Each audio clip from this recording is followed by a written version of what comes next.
Siapa yang sedang hamil di sini? Ada sedang hamil? Alhamdulillah, kesempatan banget membimbing Ananda di dalam rahim, ya. Bahkan setelah anak ini lahir menjadi bayi, ya, ada penelitian tentang otak perempuan hamil yang sedang diperiksa, Bu. Ya, diperiksa. Ternyata terjadi banyak perubahan pada otak perempuan yang hamil dan nanti otak perempuan pasca melahirkan. Berubah tatanannya di otak manusia ini. Ya. Apa itu Bu Aisyah? Ya.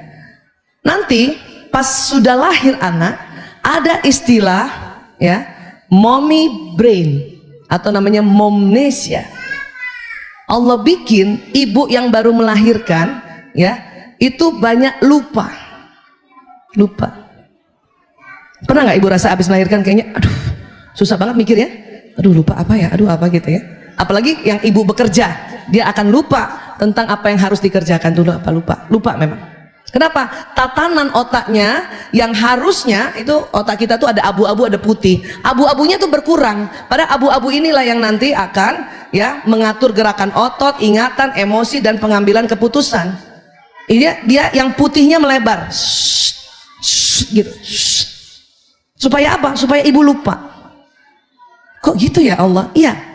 Ya, Allah mau kita, ya, fokus pada bayi. Sehingga otak kita, ibu hamil, ibu melahirkan, hanya 1/8 saja untuk mengingat yang lain-lainnya. Selebihnya bayi. Bayangkan itu. Di era modern sekarang, ya, ibu bertanggung jawab bukan hanya untuk melahirkan anak, tapi juga menyokong keluarga secara finansial. Ini yang akan membuat masalah teramat besar dalam kehidupan seorang ibu.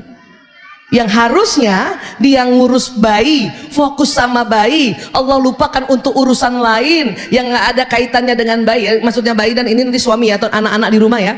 Dengan yang urusan lain, misalnya bekerja sebagai developer, itu Allah lupakan itu, suruh lupakan itu selama 2 tahun. Sementara cuti berapa bulan, Bu? Cuma 3 bulan. Maka disinilah banyak ibu stres karena tuntutan pekerjaan, tuntutan rumah tangga. Ini yang menurunkan kualitas dan kuantitas pengasuhan para ibu kepada anak. Yang harusnya ibu bisa menjelaskan anak memang perlu waktu karena ibu mau cepat juga urusan pekerjaan, ibu cepetan. Itu. Ini yang terjadi sebetulnya. Saya aja kemarin sempat refleksi diri gitu, ya. Karena waktu anak-anak kecil baru lah, kan udah ngurus narkoba, karena waktu itu juga ngurus narkoba bukan mau saya, karena satu kejadian di keluarga kami, adik kena narkoba, mau nggak mau suami juga yang suruh ngurus narkoba. Otak saya yang harusnya belum atrofi Bu, karena dalam masa kehamilan bahkan juga baru lahir ngurus orang lain, rusak. Maka supaya rusak yang nggak berkelanjutan, ya saya harus terus menstimulasi, ya, terus harus bagaimana caranya otak ini diperbaiki lagi, itu terpasang. Maka kalau ada ibu-ibu, walaupun ibu tinggi sekolahnya, ya, kemudian tinggi pangkatnya sebelum menikah, kemudian ibu mengambil keputusan untuk, ya, pada saat hamil dan kemudian melahirkan, ibu tetap saja di rumah, itu sesungguhnya yang betul. Sesungguhnya yang betul. Ada ibu kayak gitu ya, Bu? Masya Allah, Bu. Terima kasih mengambil keputusan itu. Dan itu suaminya keren banget, ya. Tapi kan kita bantuin suami, Bu Aisyah. Betul. Tapi bukan itu tugas utama. Ini saya lagi pengen banget ibu-ibu muda termasuk mantu-mantu saya kalau bisa, nak, pas kamu sampai 2 tahun, gimana caranya kamu misalnya, ya, misalnya dia lagi ambil spesialis cuti aja, nah nggak apa-apa, nak. Daripada ibu nggak tahu cucu ibu nanti tahun depan ke depannya masalah apa di luar rumah yang lebih banyak, kamu stres, nggak sempat bimbing anakmu, nak. Udah. Tapi yang punya anak laki, yang kita punya anak laki, nah ayo, ya, kreatif, nak. Coba jemput nafkah, ya, keluargamu, doa yang kenceng, nak. Karena kalau cuman kemampuan pikiran, perasaan, teknologi dan knowledge dan skill itu aduh kecil. Karena sesungguhnya yang bisa kita tarik rezeki lewat kekuatan ibadah dan doa. Itu dia. Tanamkan sekarang. Mantu yang mau jadi mantu saya tanya pertama, kalau nanti hamil, ya, atau melahirkan deh, kamu mau cuti? atau enggak? Enaknya sih cuti Bu, tapi kayaknya sayang deh. Enggak langsung saya coret juga sih. Karena susah juga yang mau naksir sama anak kita ya. Tapi diberikan edukasi. Kan dia, ya anak-anak kedokteran kan, masa calon mantu nih banyak anak kedokteran. Ngerti soal ini, saya kasih tahu aja. Nih Lona ada riset terbaru ya. Ibu udah terlanjur nih Mbak. Makanya ibu di usia muda tuh, aduh luar biasa nih, sakit kepala dan sebagainya. Saya bilang, dilihat aja, gitu ya Bu, iya. Tapi aku kepengen banget jadi spesialis. Ya udah nggak apa-apa kan, bisa ditunda. Sekarang spesialis sekarang kasih tahu, saya mau cuti 4 semester. Kenapa? Urus anak dulu. Itu diangkat OP itu sama ya pimpinan-pimpinan atau guru-guru besar. Kalau kamu begitu, dosenmu nggak kasih, ibu yang maju. Masih juga tetap. Sampai sini bisa paham Bu? Pernah nggak ibu pasca melahirkan ada namanya baby blues? Rasanya sedih banget, bingung banget, takut banget. Sebentar lagi harus masuk kerja, belum harus nyusui dan sebagainya dan sebagainya. Bahkan ada yang parah namanya postpartum depression. Apa yang terjadi? Akhirnya ibu ini malah nggak bisa ngurus anak. Karena apa? Karena stres, kacau. Ini yang saya mau sampaikan juga. Karena mau anaknya generasi milenial kayak Z kayak dan sebagainya, tapi kalau tidak kita sampaikan cepat-cepat tentang apa yang Allah mau di otak seorang perempuan ini, bahaya. Zaman Rasulullah bukan ya, perempuan banyak juga berkiprah di masyarakat, tetapi kaitannya ada 2, kesehatan dan pendidikan. Itu selebihnya itu tambah merusak otak ya. Wah saya udah terlanjur Bu Aisyah, ya sudah, kalau terlanjur bikin strategi baru dengan landasan bahwa ini memang ditemukan itu. Gak usah kita debat kusir, gak bisa dong Bu Aisyah, suami saya, gak usah, ini penelitian. Tinggal teman-teman cari strateginya untuk tidak terlalu rusak otak kita sebagai perempuan, sebagai ibu. Atur sedemikian rupa gimana dengan suami ya, karena ini sangat penting sekali. Dan tentunya terakhir yang apa, ingat bahwa kita punya sebuah kekuatan yang luar biasa. Apa? Gelombang otak, gelombang pikiran ya. Bahkan bukan hanya gelombang pikiran, apalagi gelombang perasaan. Bahkan gelombang perasaan ini kekuatannya 5000 kali daripada gelombang pikiran. Apa yang mau kita lakukan untuk mau bicara sama mantu, mau bicara sama suami yang LDM, mau bicara sama anak yang di boarding school? Sebelum bicara verbal yang sampai, maka biarkan gelombang ini yang bicara dulu. Para ahli mengatakan vibrasi gelombang elektromagnetik jantung ya, dapat mengirimkan pesan kepada aktivitas otak dan jantung orang lain. Perasaan di mana Bu kerjanya Bu? Perasaan di sini apa di sini? Pernah dengar bahwa dikatakan perempuan lebih besar power perasaannya dibanding pikirannya? Ibu minder dibilangin gitu? Gak usah.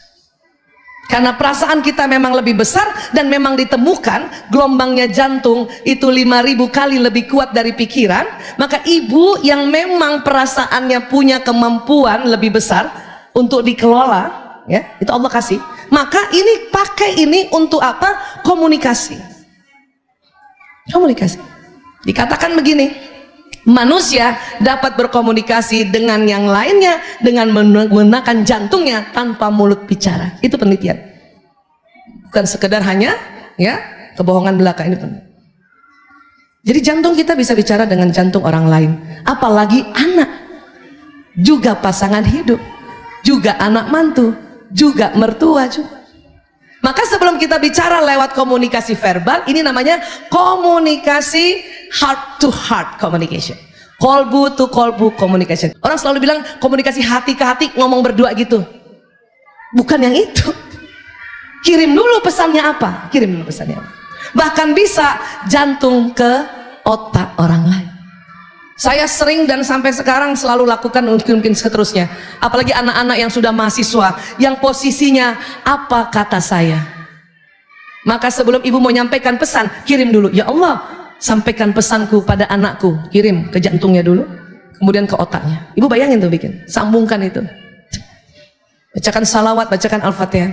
Ya Allah kirimkan Saya mohon anakku begini begini begini. Terus saya bayangkan lagi anak itu ngangguk.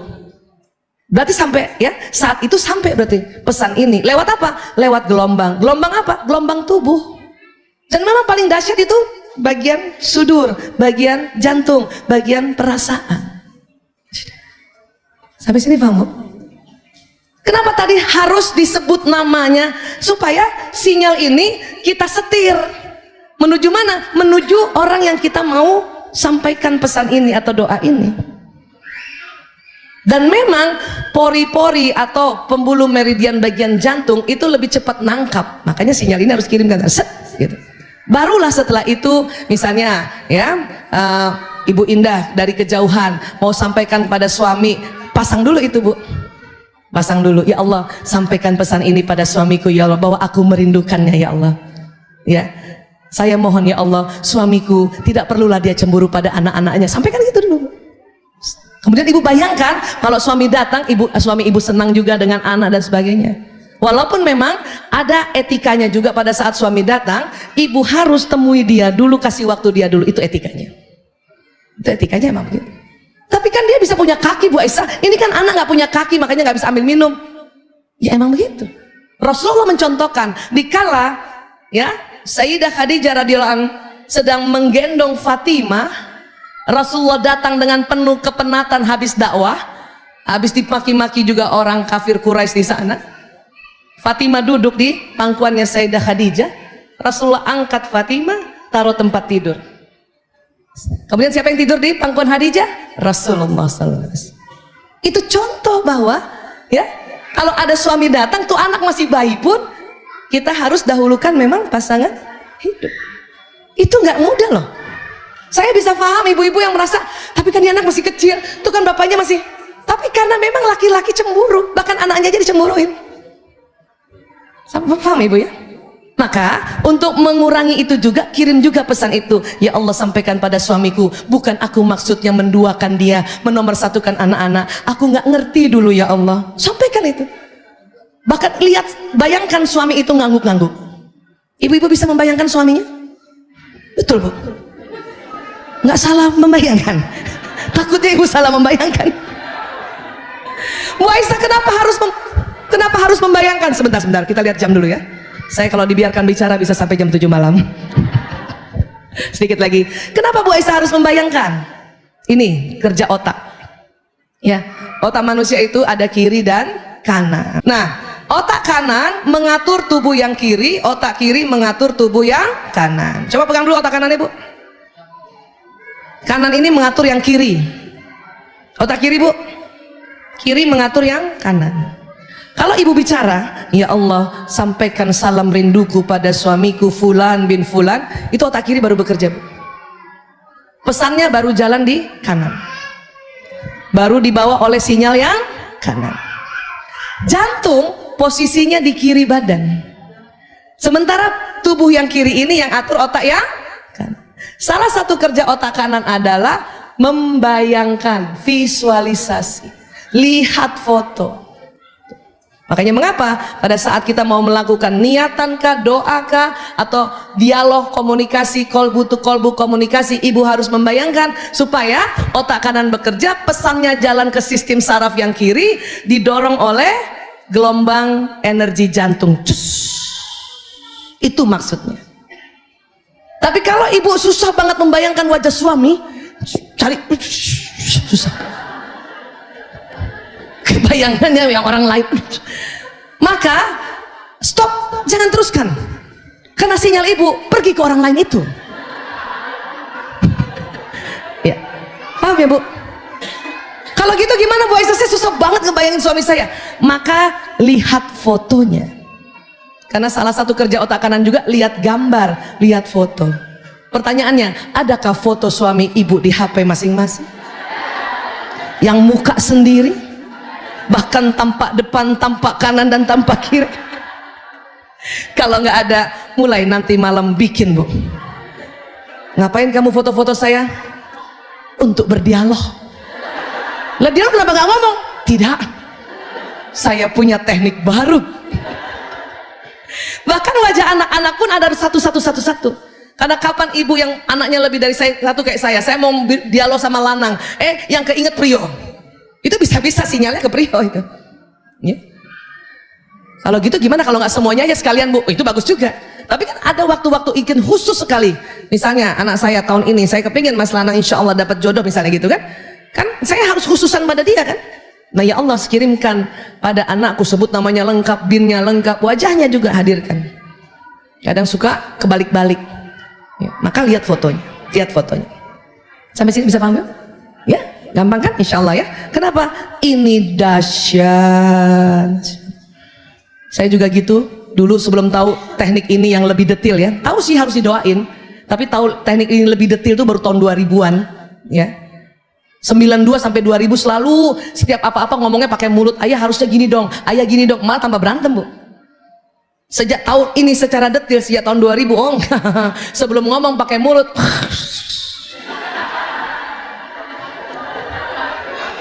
sinyal, dan nggak usah juga ibu telepon dia, ayah rasa nggak? Aku mengirimkan sesuatu di jantung dan oh nggak usah. Jadikan itu sebuah teknik kita, nggak usah. Lihatlah keajaibannya. Allahu Akbar, Allahu Akbar, Allah. Sampai sini cukup ya?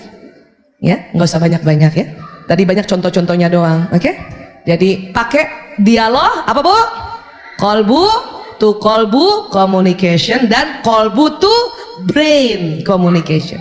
Kalau ada ibu misalnya siapa tadi yang anandanya tadi ya mantu mau pakai jilbab karena belum, maka ibu bayangkan ayat yang tentang hijab ibu kirim ke kolbunya dan ke otaknya gitu. Walaupun nggak mungkin besoknya langsung tarang sudah nggak mungkin, nggak gitu. Jangan ibu bilang merasa nggak ampuh doa saya ini, nggak boleh gitu. Kenapa? Ada proses. Dia memang masuknya kadang-kadang mungkin harus berkali-kali ya. Kalau saya lihat kemakbulannya itu 40 hari bu, kencenginnya gitu. Tapi harus ada prosesi juga untuk panjangin sinyal. Gimana panjangin sinyal? Itulah tadi, berwudu, sholat, puasa, ya, sedekah, pergi tawaf. Itu panjangin sinyal. Makanya kalau ada satu hajatan, makanya dilakukan 40 hari. Kita betulkan wudu kita, betulkan sholat kita. Nggak hanya yang wajib, yang sunnah pun segera lakukan. Ya, ambil duhanya, ambil tahajudnya, saumnya, Senin Kamisnya, sedekahnya. Kalau memang belum sempat pergi umrohnya, tapi 40 hari itu karena memperpanjang sinyal agar sinyal ini cepat sampai. Kenapa 40 hari? Wallahu alam bisawab. Tapi karena selalu ya contoh-contoh yang tentang hal-hal kebaikan itu 40 hari karena mungkin masuk ke dalam pori-pori, masuk ke dalam ya pembuluh di dalam pori-pori atau meridian seseorang nih. Jadi masuknya ke titik-titik ini itu perlu 40 hari. Sampai sini bisa paham ya bu? Gampang kan bu? Sekarang ibu mau apain lagi suami ibu coba? Hah? Apa? Nambah uang belanja?